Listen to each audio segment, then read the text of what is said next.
All right. Good afternoon. It is a cloudy 81 degrees here. It's super humid here in Austin, Texas, especially here on the hilltop. My name is Josh Hankin, and welcome back to another installment of All Access Garage. Today, I am, welcomed by someone that I actually got the privilege to see at South by. I'm pretty excited. His name is Chris. Welcome. How's it going? It's going great. Yeah, thanks so much for having me, Josh. Yeah. Of course. Yeah, well, it's an honor to have you here and whatnot. Again, how I managed to see you guys was I was I was in like I just interviewed Melt Band. I don't know if you're familiar with them. Definitely know I those guys. Yeah. Yeah, we went ahead and I interviewed them, and well, we're like, oh, we're gonna be at South by. So I got the number, we started chatting, and they're like, you should totally come watch this band called Bodywash. We're here. I believe it was at the Swan Dive. You guys performed at the Swan Dive. Oh yeah.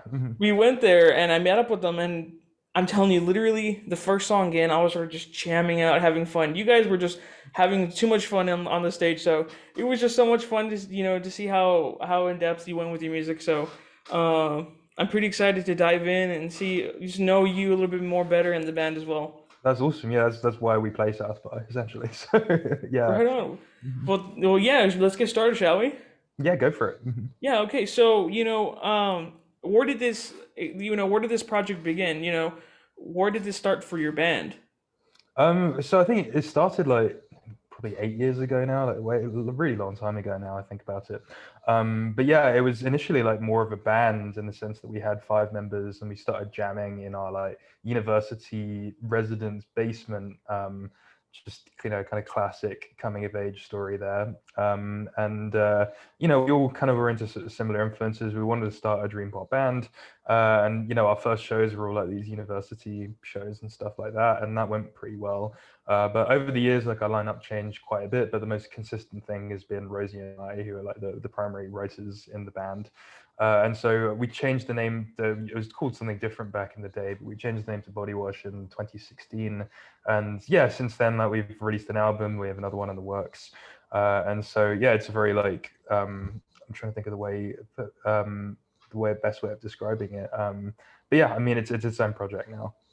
Right on, right on. And so perhaps for you guys, or I guess for you rather, was there Mhm. anyone who inspired you possibly to get into the music scene for that case?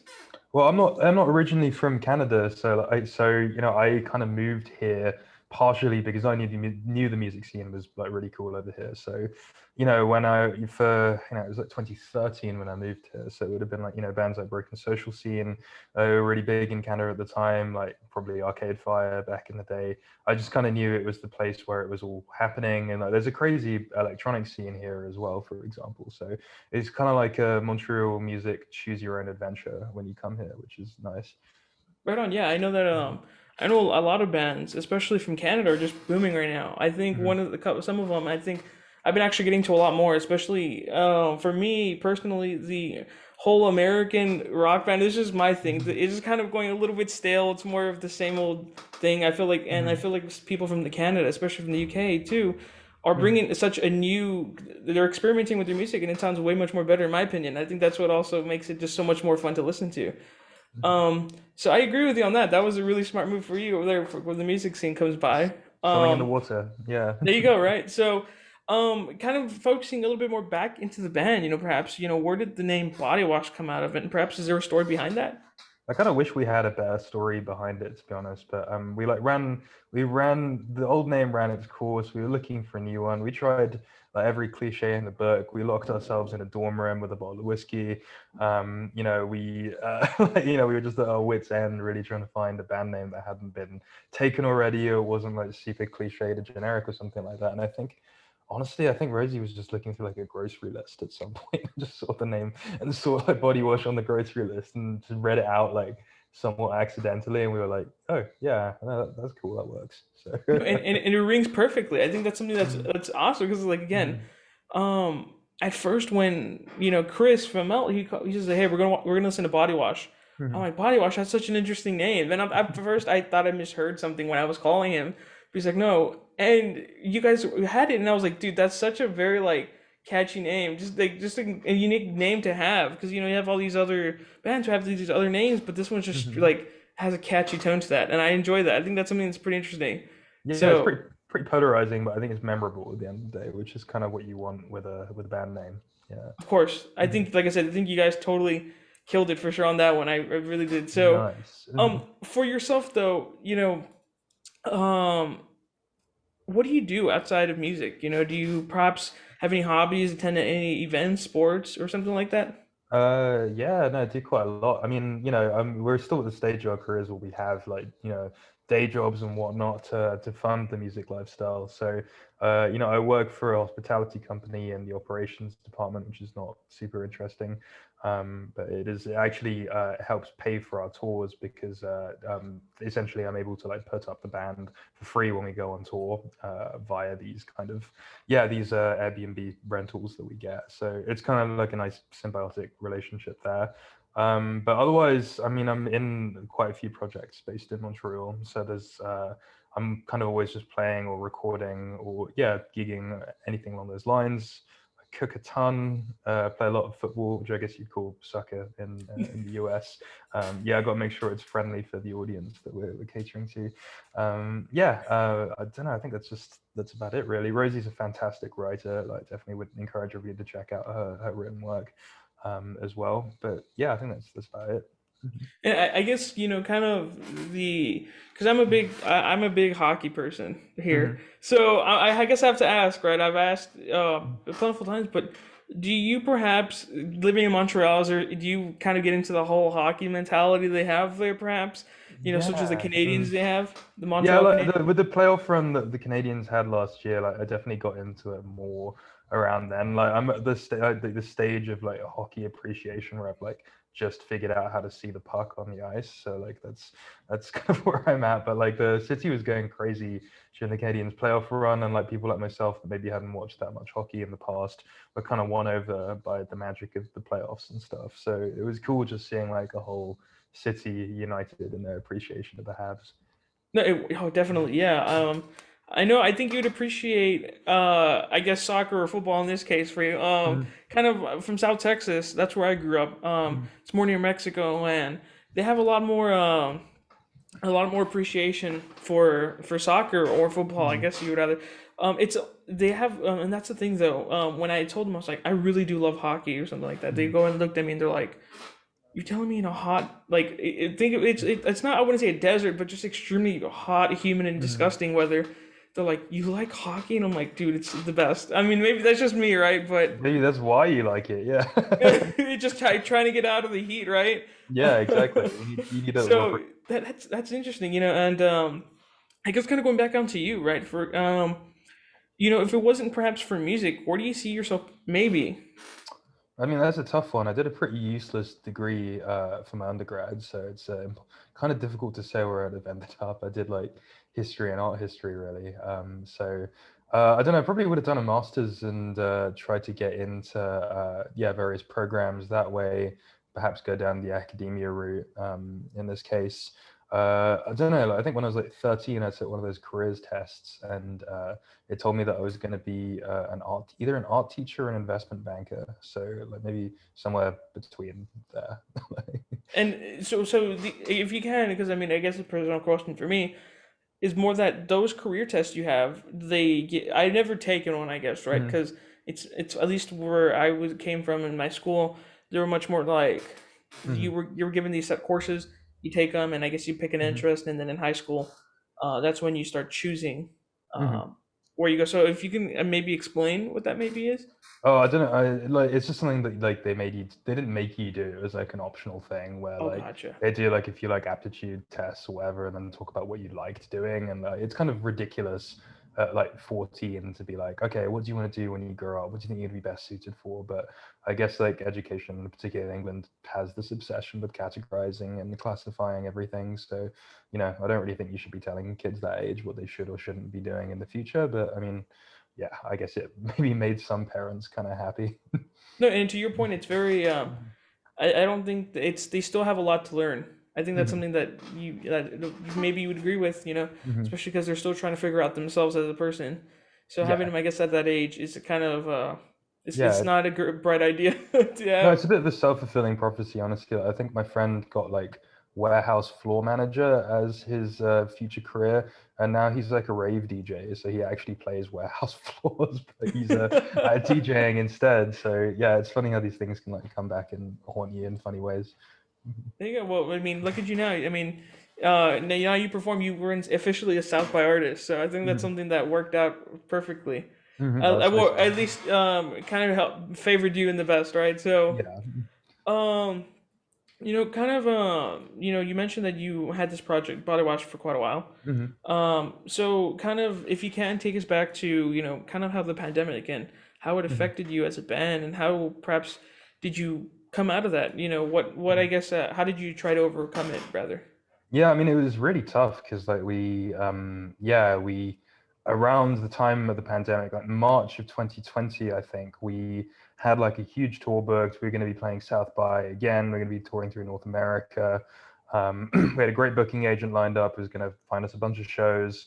We'd started work on our album. Everything was looking pretty great actually. And then I think Mexico and the UK as well. We were going to be touring that summer. And then I think the day, and we were also due to play at the New Colossus Festival in New York the week before South by. I think the day before we were supposed to leave to New York, like we kind of had to have this game time decision where we were like, hey, there's this like kind of nasty looking virus floating around in New York. We were having brunch and discussing it with our management, and we kind of made the executive decision not to go. And then the next day, the World Health Organization kind of decreed it a pandemic. And we were like, okay, well, I feel pretty vindicated, and like loads of people were trapped down there and couldn't come back up. So I think, initially we were like, okay, we made a good call. This could have gone disastrously wrong. We could have been stranded on tour. And then I don't know. I think there's been a lot of literature written about like the pandemic and the adverse effects it's had on musical artists for the most part. I think there's been some good that's come out of it because I think particularly with our kind of music and the way I like to write, coming out of this kind of being in a kind of solitary state does help that a little bit, but that only really works if you're having kind of lived experiences at the same time to recollect and kind of channel into music. So I think initially there was like this big creative spark that would come from having all this free time on my hands, just being at home. But then after time, you kind of run out of stuff, yeah, of creativity really, because there's just not anything else going on in your life that you can channel into your music. Yeah, definitely. I mean, I think mentally, it's it has hurt a lot of people. Mhm. I think that's something that a lot, even to this day, it's still affecting a lot of people. I know that. Mhm. I now, of course, trying not to get all political and whatnot, but with the vaccines, it's more kind of trying to come out, push it slowly to where things can kind of go back to the normal scene to the way it Mhm. was prior.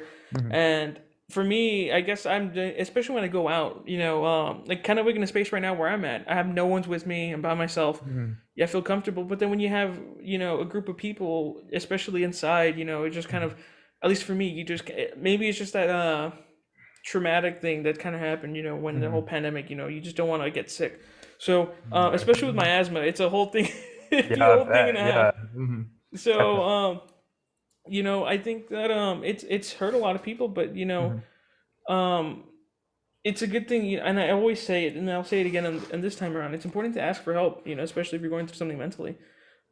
Perhaps maybe you'd agree with me on that, because a lot of people, especially nowadays, it's hard to get out of what I guess Mhm. transition from, you know, what we were then to now. If that makes sense. If I'm kind of going off on a tangent in the right direction, Mhm. Yeah. but yeah, I mean, hopefully, it worked out well. I mean, it seems now like again, I'm happy that you guys are back. Again, it was the first time I met you guys over there at South by. I believe Rosie. I took a picture Mhm. with them.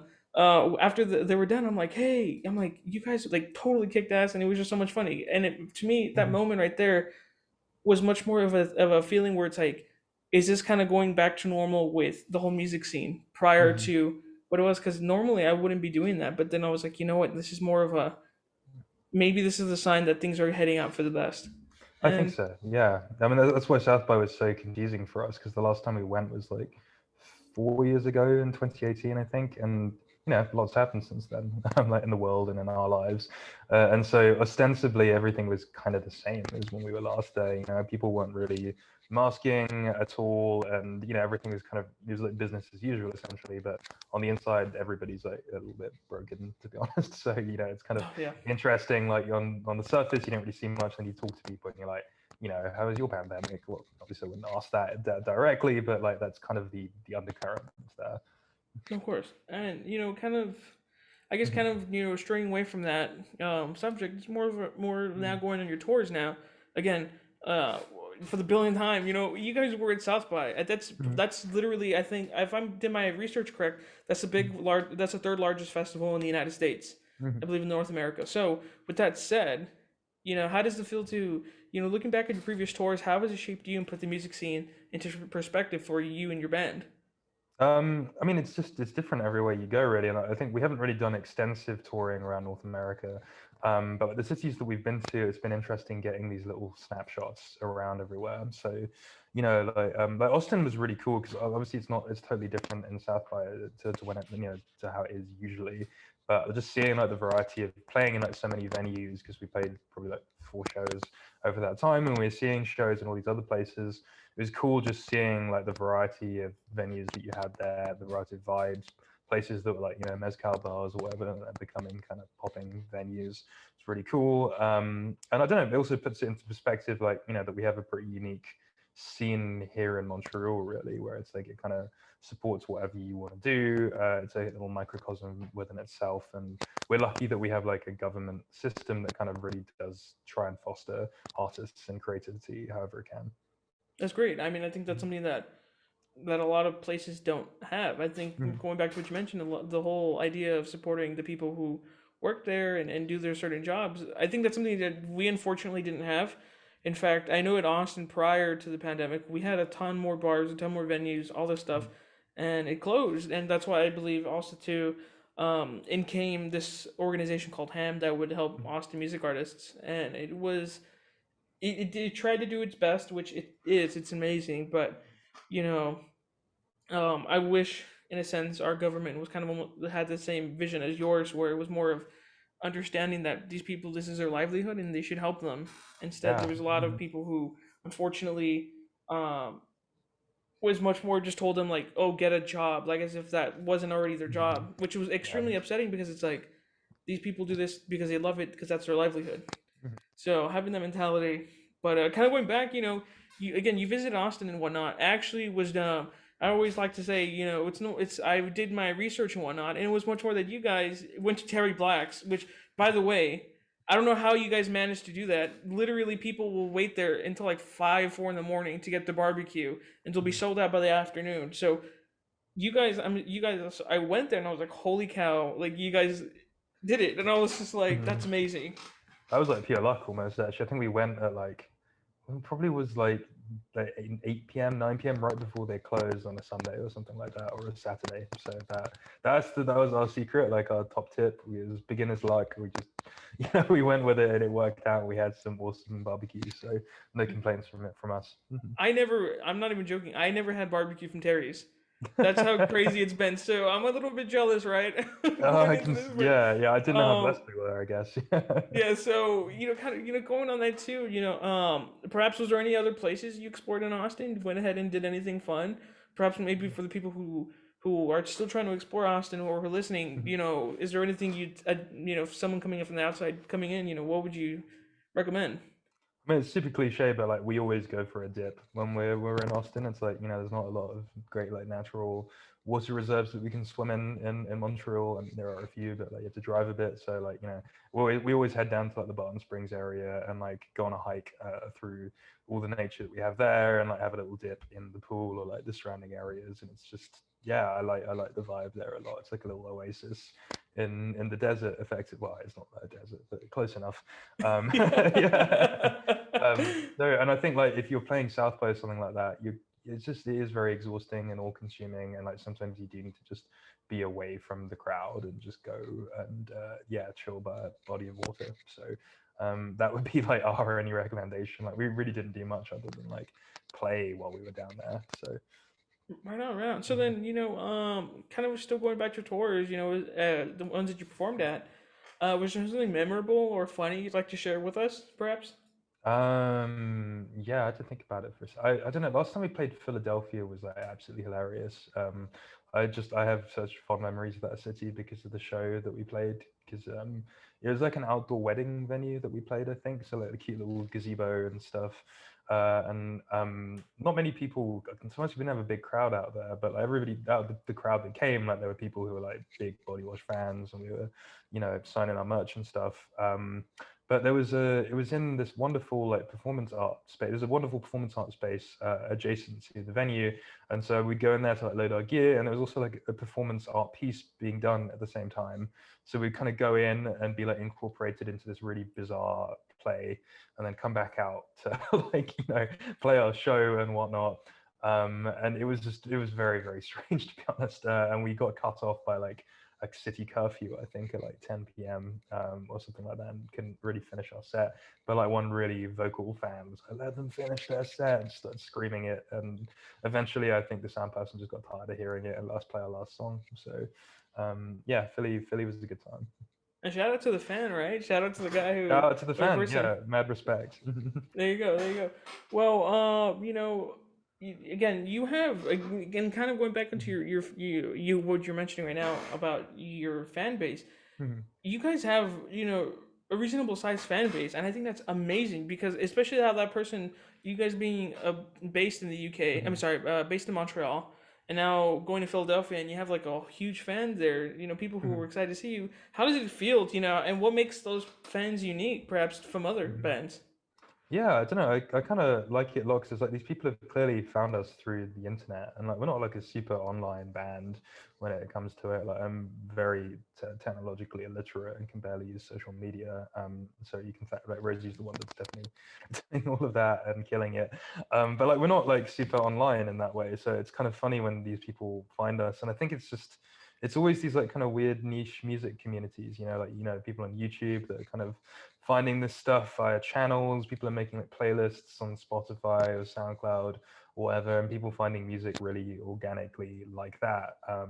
So it's kind of cool to like be part of this like little scene in Montreal, but then also have people who are just like lovers of dream pop or shoegaze or whatever, just being able to find the music really organically, connect with it, and then and then seeing those fans in Philadelphia, like, oh, yeah, like one of them told us, I think, because our like limited edition vinyl has this kind of like white and gold marbling on it, and he told me after the show, he's like, yeah, whenever I put the vinyl on my turntable, it looks like a corn tortilla spinning around, and that just stayed with me forever. And I love being able to meet people that are into the music and also have really unique insights into what our vinyl looks like, apparently. Yeah.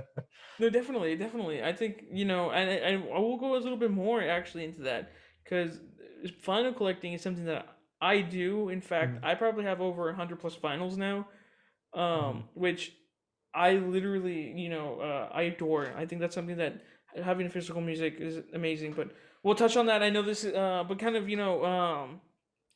especially not talking about your songs now, right? Mhm. Perhaps, what are, how does a song come into existence for your band? And perhaps, do you have any themes that you try to follow for those certain songs? Not so much themes. I think like Rosie and I write in quite different ways, but they're quite complementary in a lot of ways because she's, I guess, more of a traditional like singer-songwriter, and so for her, like the lyrics and the music kind of come together. Or like she's such an incredible writer that there's always like lyrics, fantastic lyrics knocking around, and then she'll very much try and like make them work with the chords and the structure of the song.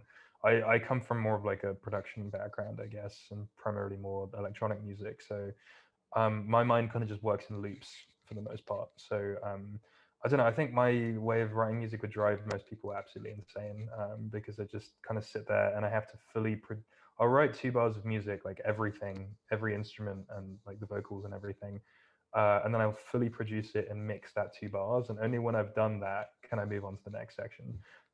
So it takes like just an inordinate amount of time to finish anything on my end, which is why it's great working with Rosie because like she can bring me a song, and a lot of the songs on the album that we've just finished were kind of born out of her kind of writing fully fledged songs on just like synth and voice giving to me, and like I wouldn't even be in the same place as her. Sometimes we'd be working remotely, and I'd sit there and kind of just like remix this like skeleton track essentially, and then turn it into a Bodywash track that way. So yeah, that's kind of a long answer, but that's the No, gist but of it. definitely, but it makes sense because I mean, and kind of to your point, and I think I've talked to a lot of people about this, and it makes a lot Mhm, more sense where you're more that you're making the music that you love, that mhm, you like to listen to. You just don't want to make something that just doesn't sound.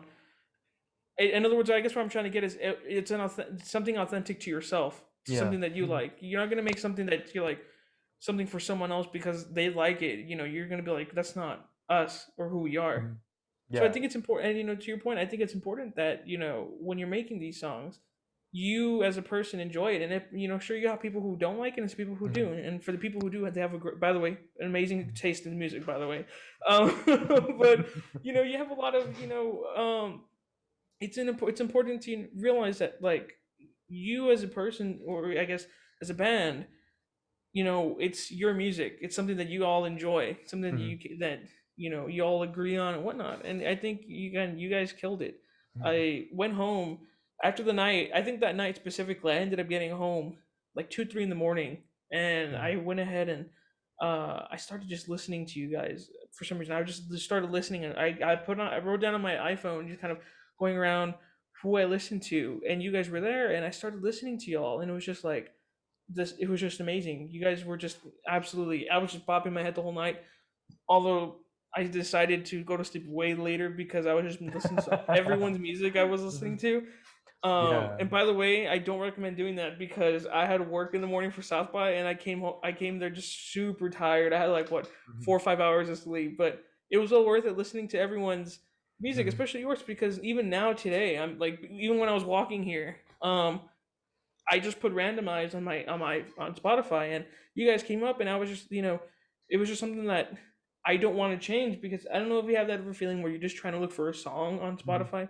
This one's much more like it's on there, and you're just like let it go because it was just so mhm. much fun to listen to. So Yeah, that's funny to hear. I think people have described our music as insomniac music before, so it's yeah, kind of appropriate that you had that experience. Although, get some sleep, you will feel much better for it. so it's perhaps right now individually as yourself, do you have any music right now you're listening to, any albums, perhaps any other just kind of give us Mhm. anyone music recommendations right now. Yeah, it's a bit all over the place right now, to be honest. Like I've been listening to the new FK Twigs album on repeat because that's a pretty crazy album.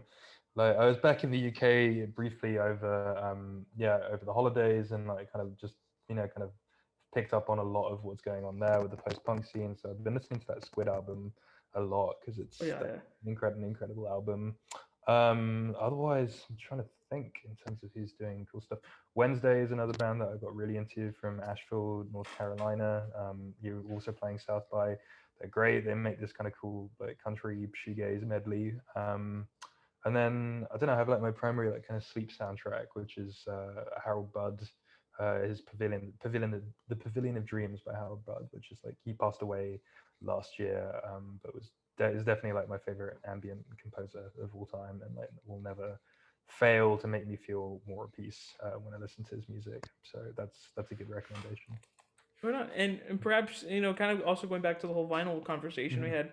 Do you perhaps collect vinyl? I have like it's kind of smattering of vinyl, but I don't really have like a record player at the moment. So it's yeah, it's a bit awkward. I just have this like kind of collection that's just sitting there, and it's like kind of purely ornamental at the moment, which I guess is like kind of fake. But yeah, it's there and it will get played eventually.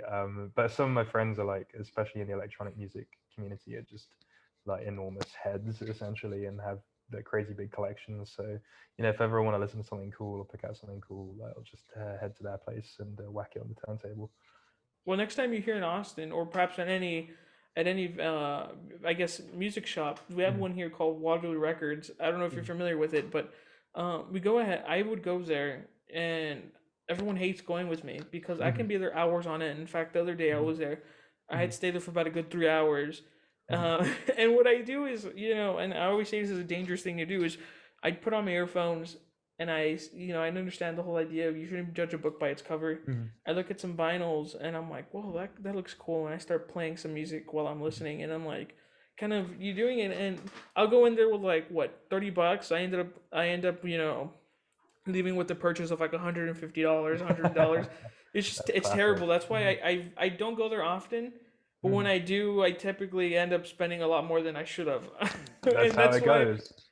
that's why Yeah. I guess I'm a broke college student at that point, right? Whatnot. Yeah, you're feeding into the cliche that way. Yeah. It It's is, but that's the you thing. know. I'm sorry. Go for it. Sorry. I was gonna say you carry on doing that after college, and then you're just plain broke. So you have to moderate yourself at some point. No, for yeah. Yeah. So I go ahead and I'm like now it's just Mhm. it's I guess like the other day I went last week and I ended up picking up some other albums. In fact, one of yours I actually ordered your guys' album this Mhm. past week. I ordered it. I was listening to it and I ordered it off of Tower Records, I believe, or somewhere around Mhm. there. I ordered it. Well, it should be coming not to me but to my house down in South Texas. Mhm. So when I go down, I'll have something new to listen to. Pop in the Sick. vinyl. I hope you got the tortilla version because that's the good one. If I have the tortilla version, I'll make sure to let you know Yeah. and show Send the us a pic. tortilla. Yeah. Yeah. So yeah, I mean again, I totally recommend doing that. Popping in some earphones or something. But again, it's a whole dangerous thing. I don't know if you're to something that I wouldn't recommend because for me at least, because I Mhm. typically will lose a lot of money inside the record shop Yep, you got doing to know that. yourself.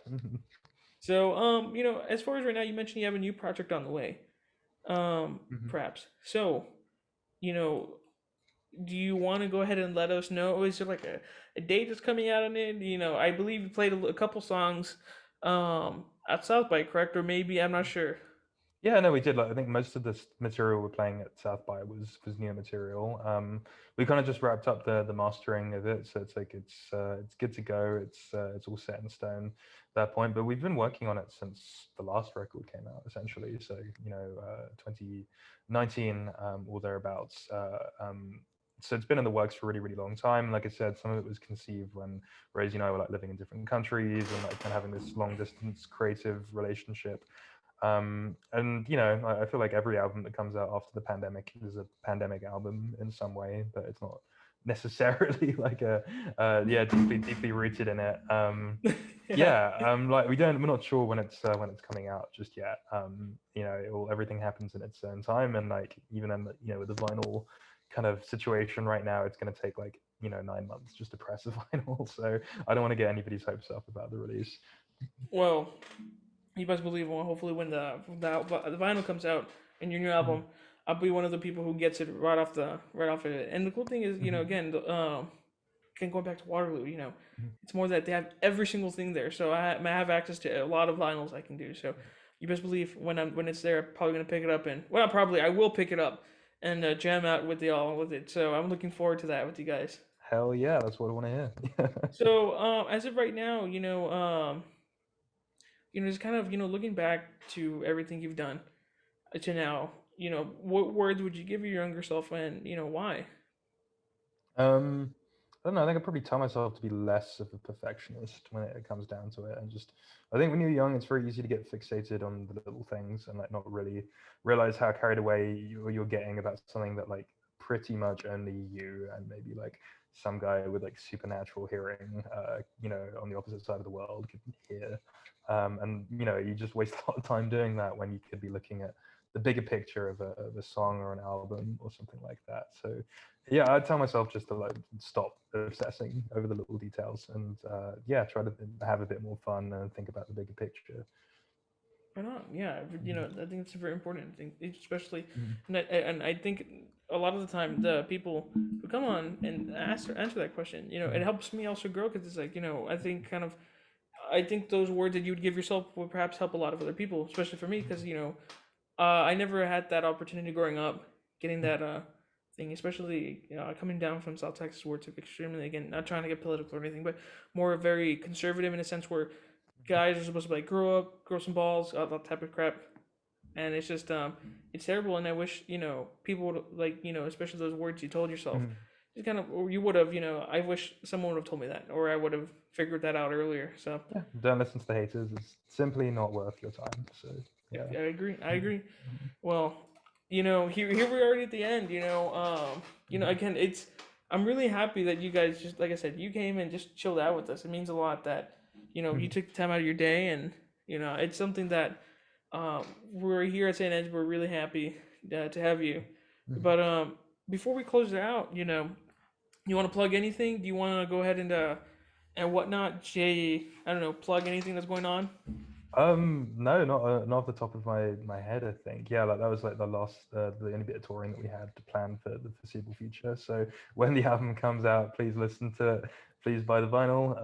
Yeah, if you feel like buying Comforter on any of the formats or streaming it, by all means, be our guest there.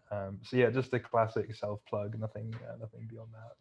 There you go. Well, like I said, Chris, thanks for joining us. I'll talk to you after the interview goes, but as of right now, like I said, thanks for joining us here. It means a lot that you're here with us, and yeah, as of right now, for the all actors, we'll go ahead and we have some more guests coming in on the way. The school year is closing though, so unfortunately, we're gonna have to close out this season, right? But I'm glad in fact, you were actually in the first season, believe it or not. Oh, This really? it, yeah, this is Yeah. actually the first. This is the first semester I did this. I started in January, and I've had a lineup. And well, you were officially in the first season, so that's pretty cool. Oh yeah, happy to be part of the inaugural season. Yeah. There it is, right? But thanks so much for joining us. I will talk to you soon. And again, thanks for joining us here at St. Ed's. No problem at all. Thank you so much for the insightful questions. Yeah. Thank you. Cheers.